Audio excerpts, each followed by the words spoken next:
Conference Delhi में आपकी हार पर बयान, जनता ने सबक सिखाने का किया काम। बीजेपी को 48 सीटों पर मिली जीत, बीजेपी ने एलजी से मांगा मिलने का समय, बीजेपी के नेता एलजी से मुलाकात कर दिल्ली में सरकार बनाने का दावा करेंगे पेश। दिल्ली चुनाव में बीजेपी की ऐतिहासिक जीत, सीएम नायब सिंह सैनी ने बनाई जलेबी, 27 साल बाद दिल्ली में लौटी बीजेपी।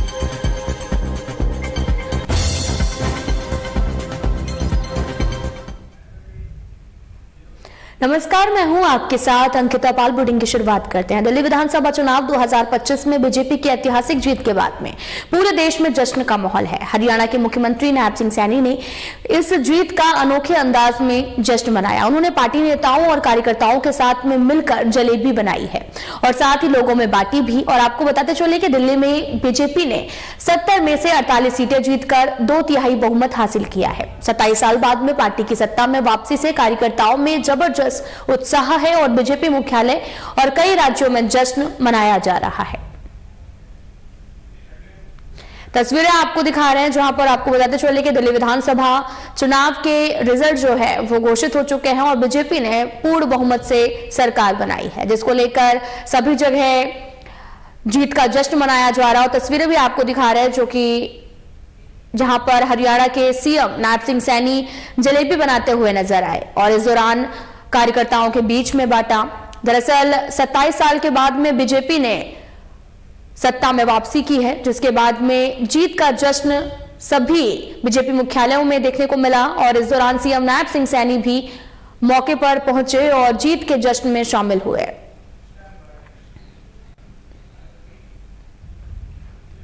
केंद्रीय सामाजिक न्याय राज्य मंत्री रामदास अठावले ने प्रेस कॉन्फ्रेंस की है, जिसमें उन्होंने दिल्ली चुनाव में हुई आम आदमी पार्टी की हार को लेकर बोला कि जनता ने उन्हें सबक सिखाने का काम किया है। और आपको बताते चले कि मंत्री रामदास ने आप सरकार पर जमकर निशाना साधा। साथ ही उन्होंने क्या कुछ कहा, आपको सुनाते हैं। मेरा नाम रामदास अठावले है। मैं नरेंद्र मोदी सरकार में 8 साल 9 महीने से नरेंद्र मोदी सरकार में तीसरी बार सामाजिक न्याय एवं अधिकारिता मंत्रालय का राज्य मंत्री हूँ। मेरी पार्टी का नाम रिपब्लिकन पार्टी ऑफ इंडिया है और मेरी party national democratic alliance NDA का एक पार्टनर है और लगातार 2014 से मेरी पार्टी माननीय नरेंद्र मोदी जी के नेतृत्व में एनडीए में काम करती है। इसका कारण यह है कि नरेंद्र मोदी जी ने भ्रष्टाचार मुक्त भारत का नारा दिया और कांग्रेस पार्टी के कार्यकाल में 1-2 महीने में एक आधी न्यूज आती थी और यहाँ ये घोटाला हुआ, वो घोटाला हुआ, भ्रष्टाचार हुआ। लेकिन 10 सालों में 10 साल और अभी 8-9 महीने हो रहे हैं, उसमें भ्रष्टाचार का एक भी कोई न्यूज नहीं आती है। इसका मतलब यह है कि नरेंद्र मोदी जी भ्रष्टाचार को पूरा उध्वस्त करना चाहते हैं। जिस तरह आदरणीय राजीव गांधी जी ने बताया था जब वो देश के प्रधानमंत्री थे। दिल्ली विधानसभा चुनाव में बीजेपी ने 48 सीटों पर जनता का आशीर्वाद प्राप्त किया है। इस ऐतिहासिक जीत के बाद में बीजेपी नेताओं ने उपराज्यपाल से मिलने के लिए समय मांगा है। आपको बताते चलें कि बीजेपी के नेता एलजी से मुलाकात कर दिल्ली में सरकार बनाने का दावा पेश करेंगे और वहीं दिल्ली में बीजेपी की जीत का जश्न बीजेपी कार्यकर्ता देश भर में मना रहे हैं। वहीं आज आतिशी ने दिल्ली में मुख्यमंत्री पद से इस्तीफा दिल्ली के राज्यपाल को सौंप दिया है। आपको बताते चलें कि बीजेपी ने पूर्ण बहुमत से सरकार बनाई है और जिसको लेकर अब पूर्व सीएम आतिशी ने आज इस्तीफा भी दे दिया है, राज्यपाल को इस्तीफा सौंप दिया गया है। और इस दौरान एलजी से आज जो है वो बीजेपी मुलाकात करने के लिए समय भी मांगा है और साथ ही अब सरकार का गठन जल्द ही किया जाएगा। दरअसल 48 सीटों पर बीजेपी को जीत मिली है और पूर्ण बहुमत से दिल्ली में सत्ता वापसी कर रही है। आपको बताते चलें कि 27 साल के सूखे के बाद में दोबारा से बीजेपी सत्ता में काबिज हुई है और यहां पर एलजी से समय भी मांगा गया है और जल्द ही पार्टी का सरकार का जो है वो गठन किया जाएगा। दिल्ली विधानसभा चुनाव में बीजेपी की ऐतिहासिक जीत के जश्न में बीजेपी नेता मुश्ताक अहमद खांडे ने अपने कोकरनाग निवास पर जीत का जश्न मनाया है। साथ ही आपको यह भी बता दें कि समर्थक 3 दशक के अंतराल के बाद में पार्टी की महत्वपूर्ण उपलब्धि को चिन्हांकित करने के लिए एकत्र हुए हैं। उत्सव में पटाखे फोड़ना शामिल था और उस उत्सव का भी माहौल और भी जीवंत हो गया। मुश्ताक अहमद खांडे ने भी इस जीत की सराहना करते हुए इसे जो है वो प्रधानमंत्री नरेंद्र मोदी के नेतृत्व और बीजेपी के विकासोन्मुख एजेंडे में लोगों के विश्वास का प्रतिबिंब बताते हुए हार्दिक खुशी व्यक्त की है। इस कार्यक्रम में बीजेपी समर्थकों के बीच में एकजुटता दिखाने का काम किया जो आशान्वित है और दिल्ली में पार्टी की सफलता से देश का और विकास हुआ है।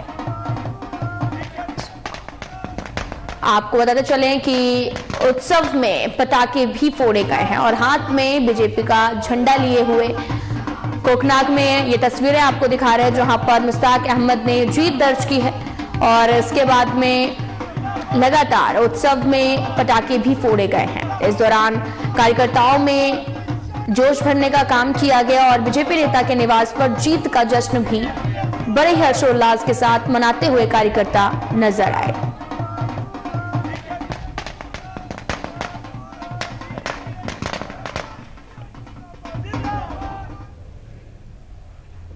अनंतनाग से भारतीय जनता पार्टी के समर्पित समर्थक एजाज अहमद बेग ने भी दिल्ली विधानसभा चुनाव में बीजेपी को ऐतिहासिक बहुमत मिलने पर बेहद खुशी और गर्व व्यक्त किया है। वहीं उन्होंने ये भी कहा कि जीत पार्टी के लिए एक महत्वपूर्ण उपलब्धि है जिसने दिल्ली में निर्णायक जीत हासिल करने में 3 दशक के लंबे अंतराल को तोड़ दिया है।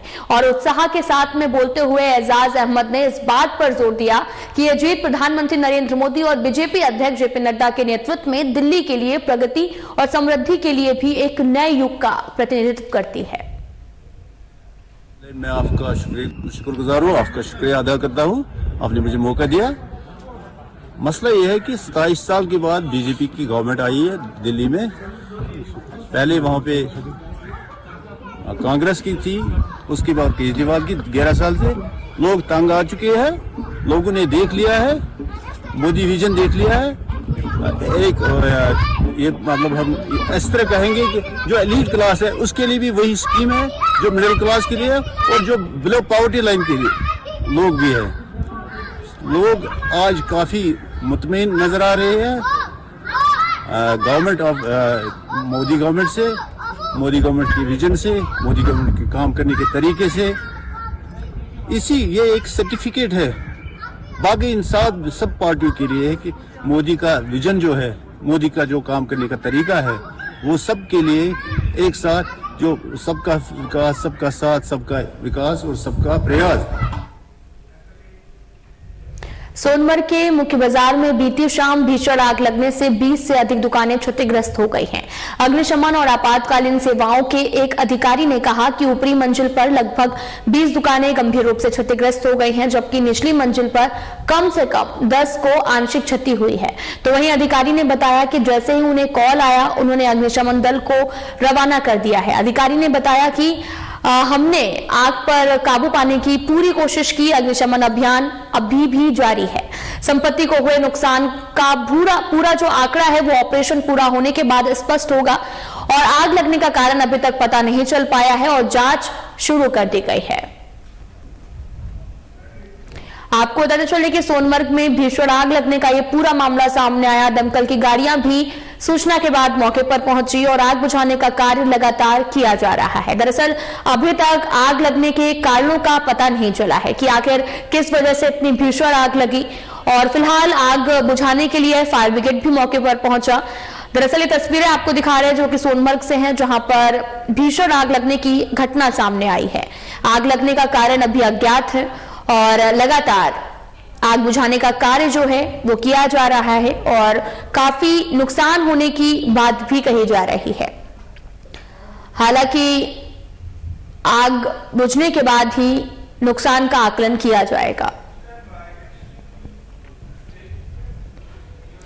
तो 9 फरवरी को विधायक कंगन मेहर अली और विभागीय आयुक्त वी.के. बुडोरी, डीसी गांधरबल जतिन किशोर और एसएसपी GVL ने सोनमर्ग का दौरा किया है, जिसमें कि वे विनाशकारी आग के पीड़ितों के प्रति अपनी सहानुभूति व्यक्त कर सके। वहीं अपनी यात्रा के दौरान उन्होंने उन दुकानदारों और होटल्स मालिकों से मिलने का पर ध्यान केंद्रित किया जिन्होंने आग के कारण महत्वपूर्ण नुकसान उठाया है, क्योंकि आग ने कई व्यवसायों को नष्ट कर दिया है। अधिकारियों ने भी पीड़ितों को आश्वासन दिया है कि प्रशासन उन्हें पुनर्प्राप्त करने और अपने जीवन यापन को फिर से बनाने में पूरी सहायता प्रदान करेगा। इसके अतिरिक्त ये दुखद घटना सोनमर्ग में भविष्य की आपदाओं को रोकने के लिए एक समर्पित अग्निशामक स्टेशन की स्थापना की मांग को और तेज कर दिया है। जैसे कि आप सब जानते हैं, कल एक बड़ा अनफॉर्चुनेट इंसिडेंट यहाँ पे हुआ। काफी सारी शॉप्स को डैमेज हुआ है। तो इस सिलसिले में आज हमने यहाँ पे हमारी पूरी रेवेन्यू टीम, फायर सर्विसेज की टीम यहाँ पहुंची हुई है। शॉप्स का हमने असेसमेंट कर लिया है जो डैमेज हुआ है। आज ही हम रिपोर्ट इसकी आगे सबमिट कर देंगे, तो ताकि जल्द से जल्द जो शॉप ओनर्स हैं उनको कुछ रिलीफ मिल पाए, उनकी मदद हो पाए। और जो यहाँ पे बाकी इश्यूज रेज किए गए हैं फायर सर्विसेज रिलेटेड, तो वो भी हम कोशिश करेंगे। हमने थोड़ा एरिया आइडेंटिफाई कर लिया है जहाँ पे सेटअप कर लिया जाए, और फायर सर्विसेज डिपार्टमेंट से टेकअप करेंगे। जल्द से जल्द कोशिश करेंगे कि यहाँ पे एक डेडिकेटेड फायर सर्विसेज भी हो जाए। और इसमें बहुत जो है लोगों का काफी नुकसान हुआ है इसमें।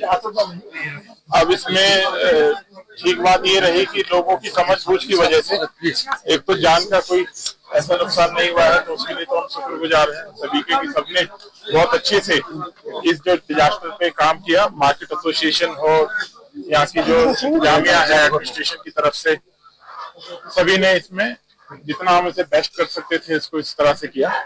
फायर स्टेशन के हवाले से यहाँ पे, क्योंकि जो वेदर की कंडीशन के हिसाब से अभी यहाँ पे शुरू में नहीं बना था, तो इसके लिए भी एक लैंड आइडेंटिफाई हमने की है और उसको भी एडमिनिस्ट्रेशन द्वारा टेकअप किया जाएगा। मेरे को कल रात को ही पता चल गया था। मैं उसके लिए कल शाम को ही SDM कंगन के साथ, CO सोनमर्ग के साथ, SHO सोनमर्ग के साथ इन टच रहा, और SDM कंगन ने मुझे हर चीज की अपडेट दी। ये जो हादसा हुआ ये नहीं होना चाहिए था, ये हादसा हुआ है, फायर सर्विस की गाड़ी नहीं है, उसकी वजह से ये हादसा हुआ है। तो मैं जब MLA बना तो मेरे पास सोनमर्ग का सारे ट्रेडर्स यूनियन वाले आए। इनकी पहली डिमांड थी कि हमें फायर सर्विस चाहिए। उसके बाद 1 दिसंबर को मैं ADG फायर सर्विस से मिला, तो मैंने उन्हें एक लेटर दी। उनने उसके बाद 2-3 दिन के बाद यहाँ पे अपनी टीम भेजी, AD आया, सब लोग आए। मैंने उसके बाद CO सोनमर्ग यहीं पे खड़ा होगा, मैंने उसके बाद CO सोनमर्ग को 4-5 बार बोला, भाई हमें कमरा दे दो, क्योंकि रातों रात फायर सर्विस के लिए बिल्डिंग नहीं बन सकती है। आप हमें कमरा दो, सरकारी यूथ सर्विस की बिल्डिंग से दो, टूरिज्म के हट से दो, कहीं से इमीडिएटली कमरा दे दीजिए, क्योंकि वहां पे जब फायर सर्विस वाले आएंगे तो वो रहेंगे कहाँ। वो 8-10 आदमी आते हैं, उनकी गाड़ी है, पूरी टीम है।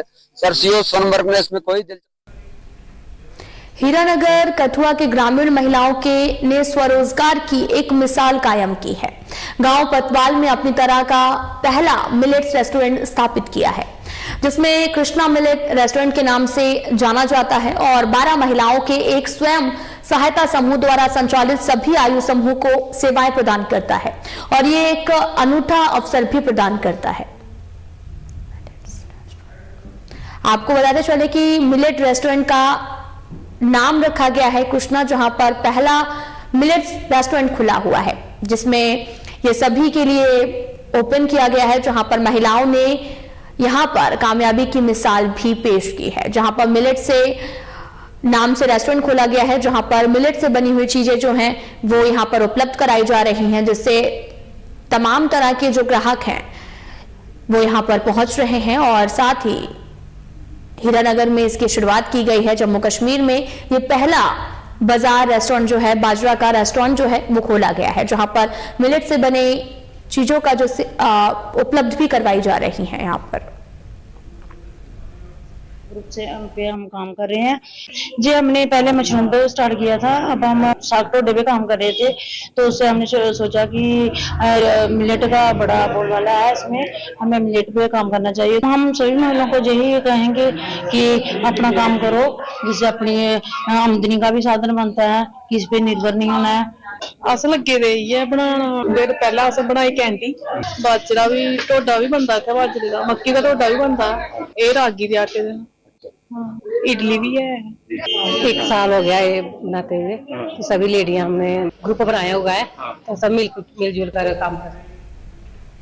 खबर कोकरनाग से है जहां पर दिल्ली विधानसभा चुनाव में भारतीय जनता पार्टी की ऐतिहासिक जीत के जश्न में बीजेपी नेता मुश्ताक अहमद खाड़े ने अपना कोकनाग निवास पर एक जीत का जश्न मनाया। यह कार्यक्रम उत्साह से भरा हुआ है। दरअसल समर्थक 3 दशक के अंतराल के बाद में पार्टी की महत्वपूर्ण उपलब्धि को चिन्हांकित करने के लिए एकत्र हुए थे। उत्सव में पटाखे फोड़ना शामिल था जिसमें उत्सव का जो माहौल है वो देखने को मिला। मुश्ताक अहमद खाड़े ने इस जीत की सराहना करते हुए इसे प्रधानमंत्री नरेंद्र मोदी के नेतृत्व और बीजेपी के विकासोन्मुख एजेंडे में लोगों के विश्वास का प्रतिबिंब बताते हुए हार्दिक खुशी भी व्यक्त की है।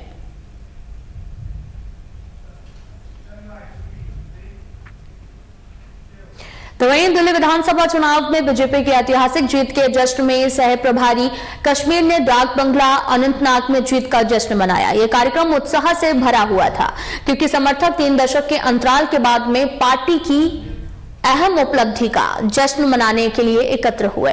उत्सव के दौरान पटाखे फोड़े गए और वहीं रफीक वानी ने भी इस जीत की प्रशंसा करते हुए इसे पीएम मोदी के नेतृत्व और बीजेपी के विकासोन्मुख एजेंडे में लोगों के विश्वास का प्रतिबिंब बताते हुए हार्दिक खुशी व्यक्त की है। क्योंकि 27 साल के बाद भारतीय जनता पार्टी फिर दिल्ली में सरकार बनाने में कामयाब हुई है। ये लोगों ने अच्छा डिसीजन लिया है। 10 साल केजरीवाल की सरकार ने लोगों को धोखा दिया है, झूठ बोला है। आज लोगों को समझ आ चुका है कि सच्चाई क्या है और आज उन्होंने भारतीय जनता पार्टी को सपोर्ट किया है और 27 साल के बाद दोबारा हमारी सरकार दिल्ली में बनी है और ये देश की कैपिटल है और बहुत खुशी है और इंशाअल्लाह रहमान आने वाले समय में हर प्रदेश में इसी तरीके से भारतीय जनता पार्टी की जीत होगी और ये मोदी है तो मुमकिन है। मैं नरेंद्र मोदी जी को मुबारकबाद देना चाहता हूं, जेपी नड्डा जी को मुबारकबाद देना चाहता हूं, गृह मंत्री अमित शाह जी को। अनंतनाग पुलिस ने आज जीडीसी लाड़नू में एक मेगा जागरूकता कार्यक्रम आयोजित किया जिसमें 3 नए आपराधिक कानूनों में बीएनएसएस और साथ ही बीएसए पर ध्यान केंद्रित किया है। कार्यक्रम का उद्देश्य इन कानूनों की सार्वजनिक समझ और जिले में कानून व्यवस्था बनाए रखने पर उनके प्रभाव को बढ़ाना था। इस मौके पर डीएसपी कोकेरनाग एजाज अहमद मौजूद रहे।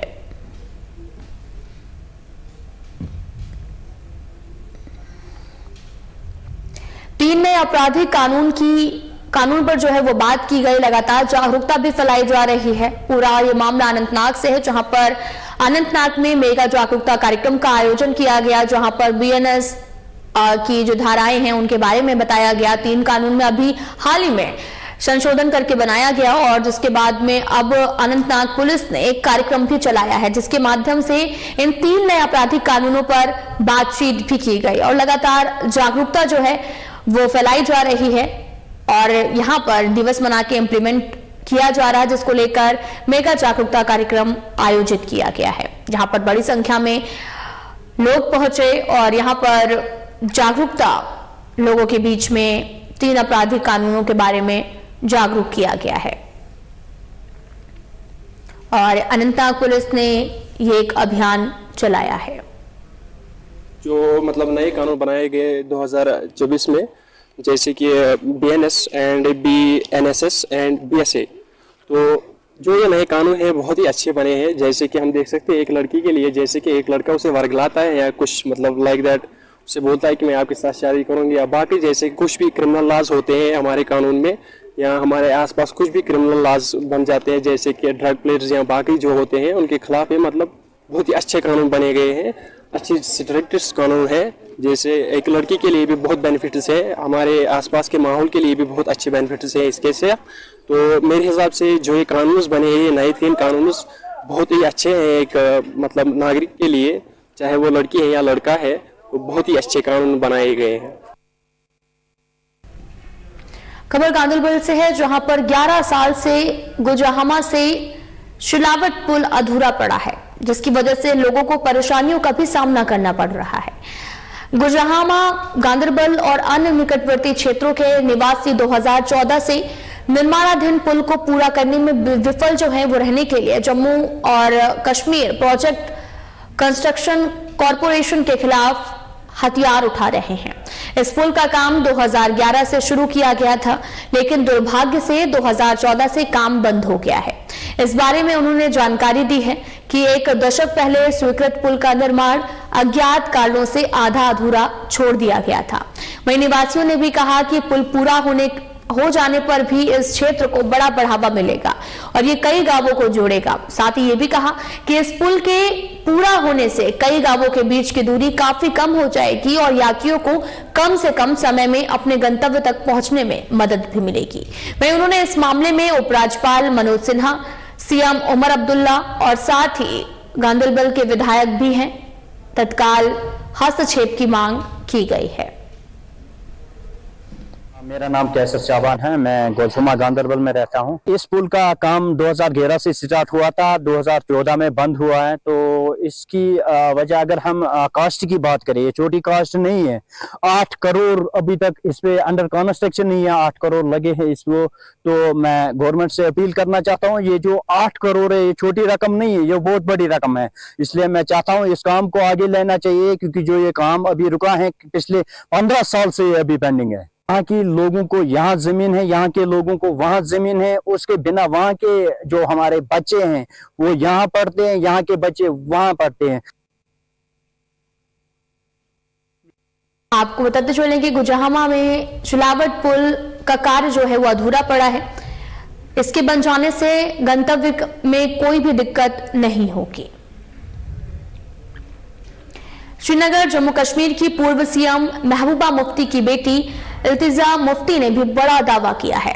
इल्तिजा मुफ्ती ने कहा कि मेरी मां और मुझे दोनों को घर में नजरबंद कर दिया गया है। अधिकारियों ने उनके दरवाजे बंद कर दिए हैं। मेरा आज माखन दीन के परिवार से मिलने के लिए कठुआ जाने का इरादा था और मुझे बाहर निकलने की भी अनुमति नहीं दी जा रही है। उन्होंने कहा कि चुनाव के बाद भी कश्मीर में कुछ नहीं बदला है। अब तो पीड़ितों के परिवारों को सांत्वना देना भी अपराध माना जा रहा है। और जब महबूबा मुफ्ती साहिबा ये प्रोग्राम दे ही रही थी तो अचानक पुलिस ने उन्हें हाउस अरेस्ट कर रखा। और ये पहली बार नहीं है, हालांकि इससे पहले भी एलजी इंतजामिया में इस तरह के इकदाम उठाए गए जब अवामी राब्ता मुहिम से और अवामी दहलीज तक पहुंचने से पीटीपी सुप्रीमो को रोका गया। ये जम्मू कश्मीर में उमर अब्दुल्ला सरकार का जो अवाम ने ख्वाब सजा रखा था कि शायद वजीर आला बनने के बाद इस तरह के जो इकदाम, इस तरह के जो इंस्टेंसेज या मिसालें माजी में थी वो किसी हद तक कम हो जाएंगी। लेकिन बदकिस्मती से जम्मू कश्मीर में नेशनल कॉन्फ्रेंस लेड सरकार ने वही रिवायत जारी रखा जो वो सेपरेट। खबर कश्मीर से है, जहां पर अवैध अतिक्रमण को हटाने के लिए एक निर्णायक कदम में झील और नहर प्रबंधन प्राधिकरण ने आज एक अतिक्रमण विरोधी अभियान चलाया है, जिसमें हजरतबल, रोमी गेट और कश्मीर विश्वविद्यालय के पास में 7 अवैध दुकानों को ध्वस्त कर दिया गया है। वहीं LCMA के एक अधिकारी ने कहा कि सार्वजनिक स्थानों को साफ रखने, हमारे शहर के विकास में बाधा डालने वाले अतिक्रमण को रोकने के हमारे निरंतर प्रयास का हिस्सा है। अवैध दुकानों ने न केवल शहर की योजना का उल्लंघन किया, बल्कि यातायात और पैदल यात्रियों की सुरक्षा के लिए भी खतरा पैदा करती थी।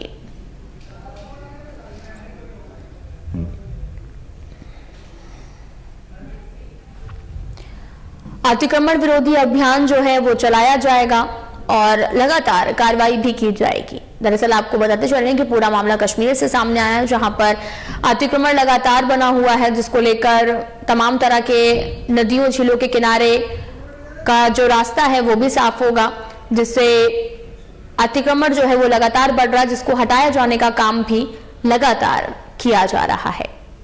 तस्वीरें आपको दिखा रहे हैं जो कि कश्मीर से हैं।